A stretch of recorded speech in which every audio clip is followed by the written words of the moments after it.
Hey gang, welcome back to the channel. My name is Nicky V. I'm a studio musician here in Nashville. I started doing the YouTube thing to try to peel back the curtain a little bit and show people what it's like playing on tracking sessions and working on records. And one of the questions I get asked pretty frequently is about guitar tone and how to dial in amps and pedals and pickups and the whole world of gear and all that. And a lot of players seem to struggle with their guitar tone, and I think it's not as complicated as it needs to be. And there's a few key little elements right there that most people tend to overlook, so I thought I'd talk about those today. And, you know, everybody's uncle always says, you know, the tone starts in your hands. And that's super true. But I think people confuse tone and feel as interchangeable things. So I think what they're really talking about there is feel. But tone and feel to me are two different things. And so I'm going to talk primarily about tone in this video and actionable things we can do today to, you know, help actually set our amps a certain way rather than just somebody telling you, oh, it's the problem's in your hands, you know, because that doesn't really help you right now. So buckle up. If you like this kind of stuff, please hit the like and subscribe. Hope you enjoy it. The first and probably biggest mistake I see people making is they have way too much low end coming out of their amp. And they think, okay, if I want a big guitar sound, I need to turn the bass up, right? That's actually not how it works, because what happens is if you have a big fat, you know, bassy guitar sound that's moving a lot of air, and you have a bass guitar, and then you have the left hand of the keyboard player and the whole mix that's down that lower frequency spectrum, you're gonna have a ton of cancellation right there, and it's gonna squish your guitar into this tiny, thin little razor blade that doesn't sound quite right. You keep turning up the bassing, it's gonna sound bigger, but it doesn't. It's actually the other way around. If you roll the low end out of the amp, you're going to have a more surgical place in the mid-range for your guitar to sit, and it's going to hit people and punch them the way it's supposed to. Most of the people watching this video are going to be on the live side of things, and this applies absolutely to that whole world as well. If you were on a festival date, for example, your guitar has a mic on your amp, and it's going through a line array. That line array is going to be moving plenty of air to make your guitar sound as big as it can, okay? You don't need to add a bunch of low end in it. They're going to be giving you every single thing you need. And if you give them low end, the first thing they're going to do, the front of house engineer, is they're going to put a high pass on it, which chops off your low end. And they're probably going to boost the top end a little bit to give it some sparkle. And that's going to give it the right amount of cut that it needs to sit in the mix and carve out that spot for you in the mid range for the bass and everything else is down here. And that guitar sitting right where it needs to be to have the maximum amount of punch in the front of house. So give them what they need. I don't want the front of house engineer to have to work or doctor my tone in any way possible if I can.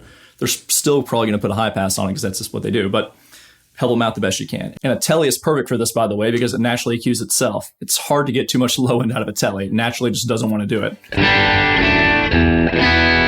So right now, that's a Fender Bassman with the treble on 7 and the bass on 3. Has this nice tight low end. A front of house engineer is going to love that. They're going to have to work very, very little to make that sit right in a mix.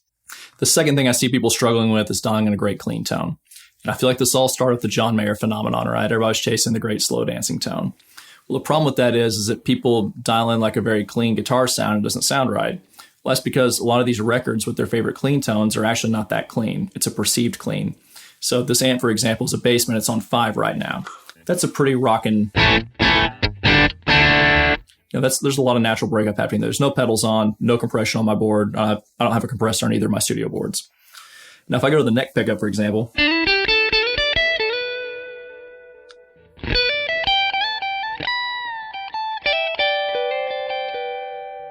that's a very nice, subtle, clean tone. But it's really not that clean, but it's perceived clean.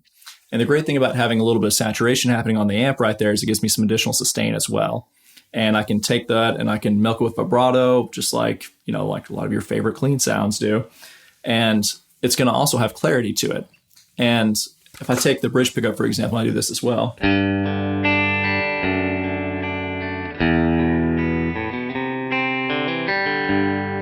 That's going to sit flawlessly in a mix because it has enough body to it because of the compression that's happening naturally in the amp, but it's still not, you know, so super sharp that each of those transients is going to rip my head off like a telly through a twin typically would. To get that transient that's super sharp on a very, very clean sound rolled off, that's where you put a subtle overdrive in front of it or crank the amp up. And getting the amp dialed in like that is not that difficult. What you do is you take the knob, your volume knob, and you turn it until it starts to break up, right? And it starts to feel pretty good under your hand, and you dial it back 1 or 2 clicks. And that is where that wonderful perceived clean edge of breakup tone typically is. And it's dynamic. So you can play like this and then dig into the chorus.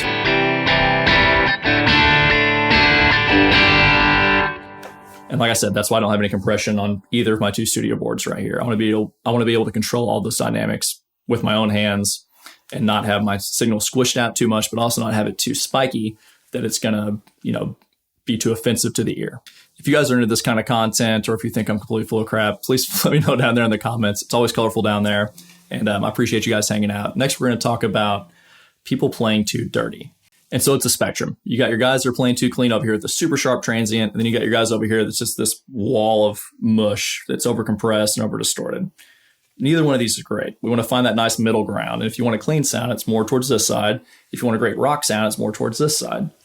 And if you were to take like your favorite classic rock records, like listen to TNT by AC/DC, that there's so much space and clarity in that mix. There's nothing cluttering it. And those guitar tones are clean. They're probably not far from what I have here, honestly, just with an SG and a Marshall Plexi, which a basement circuit's not far off a Plexi. But, those sounds right there that define the rock era are not nearly as dirty as everybody thinks they are. Another great example of this is listen to Jailbreak by Thin Lizzy. That is the most unapologetic guitar tone. I'm assuming it's through a Plexi probably as well, cranked. And there's no reverb on it, no nothing. It's just a dirty but not too dirty thing that sits flawlessly in a mix, and it has so much punch and clarity that it's impossible not to feel it when it hits you. You're driving to that, try not speeding and listening to Jailbreak. It's impossible. And like I said, guys, it's a spectrum. You got the super clean and the super distorted. The magic is usually within the range here in the middle somewhere, right? Perceived clean, great rock sounds, and then all the stuff in the middle usually works pretty well. So the fourth thing I see, and this is a huge one, it's like the telltale sign of an amateur, is they're playing with way too much reverb and delay. And dialing in the right amount of reverb and delay is not that difficult. What you do is put it where you like it. Dial it up to where it feels inspiring to play with under your hands, and then turn it down 15 to 20%. It's that simple. And what happens right there is these parts start compounding upon each other, right? If you start adding 3 or 4 layers of guitar with the right amount of reverb and delay, that reverb and delay starts adding up, and all of a sudden you have this mushy mess of a mix with no clarity in it.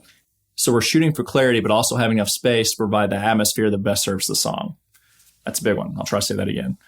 Basically, we're shooting for clarity, right? We want that dry signal there, but we want to have enough space in our signal that we have atmosphere that serves what's happening in the mix, whether that's live or in the studio. That's absolutely top dog priority, right? We're serving the song. We're not serving ourselves and our own selfish needs, not this me-centric guitar. We're serving the song, serving the mix, serving the artist and the listener. And usually you can get away with a longer feedback time and a lower mix rate because it keeps that original signal intact. You can still hear what's initially coming out of the guitar, but it provides this atmosphere behind everything. So if I got... I'm hearing every single note right there. It's not getting buried by its own reverb, but it still has this nice atmosphere around it. And part of the problem is we're addicted to reverb. We're addicted to that space and ambience behind us. And the reason I think that is because it's a safety net. It covers up a certain amount of, little errors and things in our playing. There's nothing to hide behind if you take all the reverb and delay off. And some people think, well, I need that reverb and delay to have the feel I'm looking for. That's not true. All you got to do is listen to any Al Green record. There's not one drop of reverb or delay on any Al Green record anywhere. It is just pure feel, and it's most, in its purest form, basically. And there's no reverb on it. So you don't need it. It's purely in your mind. And here's a little exercise you can do. Play your next, 4 or 5 gigs with no reverb and delay. Just do it. You're going to hate it. It's going to be terrible at first. And then at the end of those 5 gigs, you're going to have a new perspective on what guitar tone is. You're like, oh, wow, well, there was so much more clarity happening with what I was doing. It made you a better player as well. And then dial back a little bit of verb in there to give you a nice space to it, but not as much as you had before. And you're like, oh, wow, I'm a much better player now.